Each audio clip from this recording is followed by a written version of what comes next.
இப்போ துணைவிங்க, மனைவிங்க, இணைவிங்க, பிறகு கற்பொழுக்கங்கானே. இப்போ கற்பு உனக்கு கிடையாதா?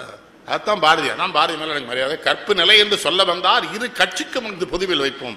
வற்புறுத்தி பெண்ணை கட்டி கொடுத்திடும் வழக்கத்தை தள்ளி வந்து என்ன சொல்றான், ஒரு பெண்ணை வந்து அவ விருப்பம் இல்லாம கல்யாணம் பண்ணிக்கணும் தாயின் தகப்பனும், அதை ஒரு விதமான கற்பழிப்புங்கிறான் பாரதி. அந்த பிள்ளை உடன்படல ஏன் கல்யாணம் பண்ணி எவன் சொல்லுவான் அந்த காலத்துல? அதனால பெண்களை பாட வச்சான். சாதம் படைக்கவும் செய்திடுவோம் தெய்வ சாதி. பொம்பளை என்ன சொல்றா, சமையல் பண்ணி சோறு போடணும்டா, சாதம் படைக்கிறது மட்டுமில்ல தெய்வ சாதி படைக்கவும் செய்வோம், நாங்க பெற்ற குழந்தைகளை தெய்வங்களாக ஆக்குவோம்னு பெண்கள் சொல்றதா பாடுறான். எப்படி அவன் மனைவியை அடிச்சிருக்கான், ரொம்ப நாளாக அடிச்சிருக்கான். அங்கே போகும்போது அங்கே அன்னி பேசுகிற அவங்க அம்மையார் கேட்டிருக்காங்க, வீட்டுக்காரியை கை நீட்டி அடிப்பியா, வீட்டுக்காரி இல்லாமல் இங்கே ஏன் வந்த, சுதந்திரம் ஆண்களுக்கு மட்டும் போதுங்கிறியா, பெண்களை கூட்டு வரலையான்னு கேட்டுக்க. அப்புறம் தான் வந்து செல்லம்மா தோளில் கைப்பட்டு போய் தான் ஐயர் இளவனை. எவ்வளவு நேர்மை! எந்தையும் தாயும் மகிழ்ந்து குலாவி இருந்ததும் இந்நாடேங்க. அது என்ன செய்தி தெரியுமா? எந்தையும் தாயும் குலாவி மகிழ்ந்தவர்களாக இருக்க போய் தான் பாரதி பிறந்தேன். காந்தியினுடைய முதல் பிள்ளை ஸ்திரீலோனா இல்லைன்னா தவறாலேனா பத்திரிகையாளர் கேட்குறாங்க. காந்தி சொல்லாரு, எங்கள் அம்மா உயிருக்கு போராட்டி கொண்டிருக்கும் பொழுது என் மனைவியை போய் கூடினேன், அதனால என் மனதில் காமக்குரோதம் தான் அப்படி பிறந்துட்டான். இவன் என்ன சொன்னா, எந்தையும் தாயும் மகிழ்ந்து குலாவி இருந்ததும் இந்நாடே, அவள் முந்தையர் 1000 ஆண்டுகள் வாழ்ந்து முடிந்ததும் இந்நாடே சொல்லிட்டு என்ன சொல்ல, இதை வந்தே மாதரம் என்று வணங்குவோமான். ஒன்றும் இல்லை, இந்தியாவுக்கு ஒரு அருமையான ஜாதி மதங்களை பாரும் உயர் ஜென்மம் இத்தேசத்தில் எய்தினராயின் வேதியராயின் ஒன்றே அந்த வேறு குலத்தை அவன் சொல்றான். இங்கே இந்தியாவில் பிறந்துட்டியா, அப்போ நீ தான் உலகத்திலே பெரிய ஜாதி, அப்புறம் உனக்குள்ளே ஜாதி மதம்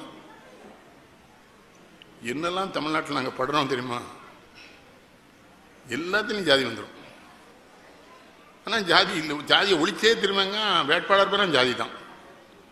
இந்த ஊரில் என்ன ஜாதி இருக்கோ அதான் வேட்பாளர். காமராஜ் இருக்கும்போது யாரெல்லாம் தான் நிறுத்தாங்க, வெற்றி பெற்றாங்க. இப்போ அப்படி இல்லை. கொலைகாரர்கள், கொள்ளையடிப்பவர்கள் அதெல்லாம் சொல்றாங்க. வஞ்சனை பேய்கள் என்பார், அந்த மரத்தில் என்பார், இந்த குளத்தில் என்பார், துஞ்சது முகட்டில் என்பார், என்னை துயர்படுவார், மிக பயப்படுவார். அதில் என்ன சொல்றாங்க, கஞ்சி குடிப்பதற்கிலார் அதன் காரணங்கள் இவை என்னும் அறிவுமிலார், பஞ்சமோ பஞ்சம் என்று தினம் பரிதவித்து மிக துடிதுடித்து துஞ்சி மடிகின்றாரே, இவர் துயர்களை நீக்கவோர் வழி இல்லையேங்கிறான். ரொம்ப கோபப்படுறான், இந்த இனத்து மேல கோபப்படுறான். ஆனால் பின்னால் என்ன சொல்றான்னா, அஞ்சி சாவார் இவர் அஞ்சாத பொருள் இல்லை அவனியிலே, பஞ்சமோ பஞ்சம் என்று மிக பரிதவித்து மிக துடிதுடித்து துஞ்சி மடிகின்றாரே, இவர் துயர்களை நீக்கவோர் வழி இல்லைன்னா அவனுக்கே சாப்பாடுகளை. அதைத்தான் இந்த கஞ்சி குடிப்பதற்கெல்லாம் ஒரு காரணத்து மேலும் அறிவுமில்லான்னு சொன்னால, அதைத்தான் பட்டுக்கோட்டை வாங்கி கஞ்சி என்னால் பால் நிறையாது சிந்திச்சு முன்னேற முடியும். இந்த தமிழில் என்ன பாரதியை பிடிச்சது, நம்ம முன்னோருடைய செய்தி பூரா படிச்சிருப்போம். அவனுக்கு எவ்வளவு தைரியம் தான், நந்தனை போல் ஒரு பார்ப்பான் இந்த நானில மீதில் நான் கண்டதில்லைங்க. தில்லைவாழன் தான் நடுவோம் நடராஜனுக்கு பூஜை மட்டும் இருந்தாங்க. ஆனால் அவன் நந்தனுக்காக தான் நந்தியை விளக்கு, நான் இவங்களுக்காக இல்லைங்க.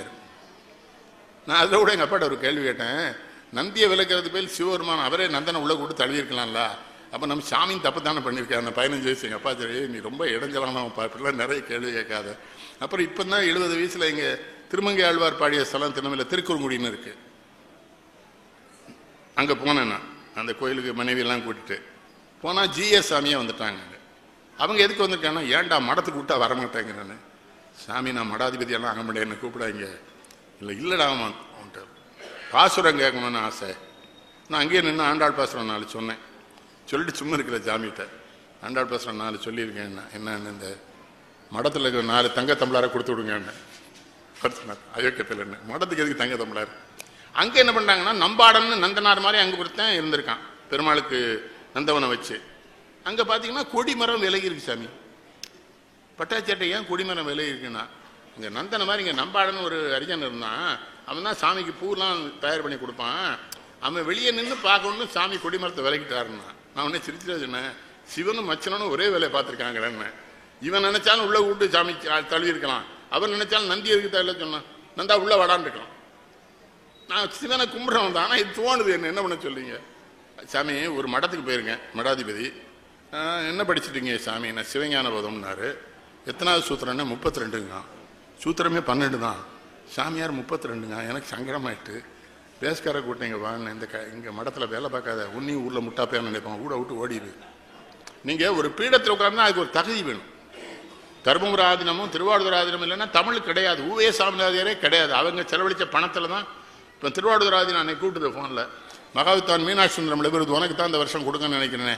இல்லை சாமி, அந்த அளவுக்கு நான் பெரிய ஆள் இல்லை, நீ மகாவித்வானை பற்றி ஒரு இடத்துல பேசி நான் கேட்டேன், நான் அழுதுட்டேன்டான்னாரு. அப்போ வரஞ்சாமி, ஏன்னா ஒரு சாமியார் அழுதாருன்னா எவ்வளோ பெரிய விஷயம். தமிழ் சொல்லுதுல, அழுதால் அவனை பெறலாமேன்னு. காதலாக்கி கசித்து கண்ணீர் மல்லிகை ஓதுவார்தவை நின்னறிவிப்பது வேதம் 4 இப்பொருளாவது நாதன்னாமம் நமசிவாய். ஓதுவார் ஒருத்தனுக்குமே தேவாரம் தெரியலையே. இன்னைக்கு ஒரு கோயிலுக்கு போயிருக்கேன், ஓதுவார் அரை தேவாரம் பாடினவனே பட்டர் உள்ளேருந்து மணி அடித்து சொல்லி முடிச்சுட்டாரு. என்ன கேட்டால் 2 பேருக்குள்ள ஒரு அண்டர்ஸ்டாண்டிங். அரை தேவாரத்துக்குலாம் அவனுக்கு தெரியாது, முடிச்சா தானே அவன் சேஃபாக இருக்க முடியும் வேலை. நாங்கள் அந்த கோயிலுக்கு போயிட்டோம், குருநாதர் கோயிலுக்கு. அவர் ஓதுவார் நமக்கு மாப்பிள முறை. பொண்ணு எங்கே வந்தீங்கன்னாரு. இல்லை தேவாரம் கேட்க வந்தான். நல்லா இருப்பியோ, ஊருக்கு போயிருங்கய்யா, வேலையை கெடுத்துடாது என்ன. அவன் இந்த காதலாகி கசிந்து 2 பேர்லேயே 20 வருஷமா ஓதுவராக இருக்காங்க. இது என்ன பண்ண? இல்லை சமயத்தை நம்ம சரியாக வச்சு, அதுதான் அவர் கோபப்பட்டார்.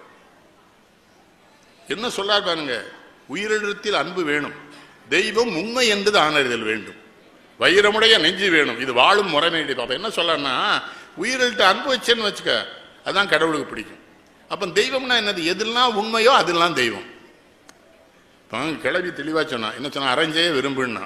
இவனை உடனே சோத்த பங்கி போட்டுதானோ. இன்னைக்கு 1000 பேருக்கு அன்னதானம்மா. நான் சொன்னேன், நாளைக்கு என்ன பண்ணுவான்? அது 1000 பேருக்கு அன்னதானம் போடும்போது அதில் 100 போட்டோ வேற எடுத்துருதான். அது நியாயமா? இப்போ நான் திருநெல்வேலியில் கிறிஸ்தவ பள்ளிக்கூடங்களுக்கும் எல்லாத்துக்கும் கொடுப்பேன். ஃபாதர் கேட்பாரு, ரசீது என்னையா போடம்பா, மதர் மேரின்னு போட்டுக்கம்பேன். என்னம்பா, அவள் கொடுத்தா நான் உனக்கு தரேன், ஏன்ட்ட பணம் கிடையாது. இந்த காந்திமதி உங்கள் பள்ளிக்கூடத்துக்கெல்லாம் எல்லாம் செய்வேன். அந்த ஹெட்மினிஸ்டர் சொல்லுவேன், எந்த இடத்தில் நெல்லை கண்ணல் பெயர் போட்டாத, காந்திமதி அம்மான்னு போடு. அவள் பணம் தான் இது, ஏன் பணம் இல்லையே. 100 ரூபாய்க்கு புத்தகம் வாங்கி கொடுத்து 2000 ரூபாய்க்கு போட்டோ எடுக்கானோட ஏழை குழந்தைகளுக்கு புத்தகம் வழங்கினாரேன். இந்த ரோட்டரி கிளப்புக்கு போயிருந்தேன், ஏன் முன்னா இப்படி பண்ணானுவா, கடுமையாக திட்டவங்களுக்குலாம் அறிவு இருக்கான்னு கேட்டேன். ஏழை குழந்தைகள்னு இத்தனை பேர் மத்தியில் அந்த குழந்தைய மேடல் ஏற்றுறைய, மனசால நொந்து அந்த குழந்தை செத்து போகாத ஐயா, ஒரு 100 ரூபா புத்தகத்துக்கு வீட்டில் கொண்டு கூட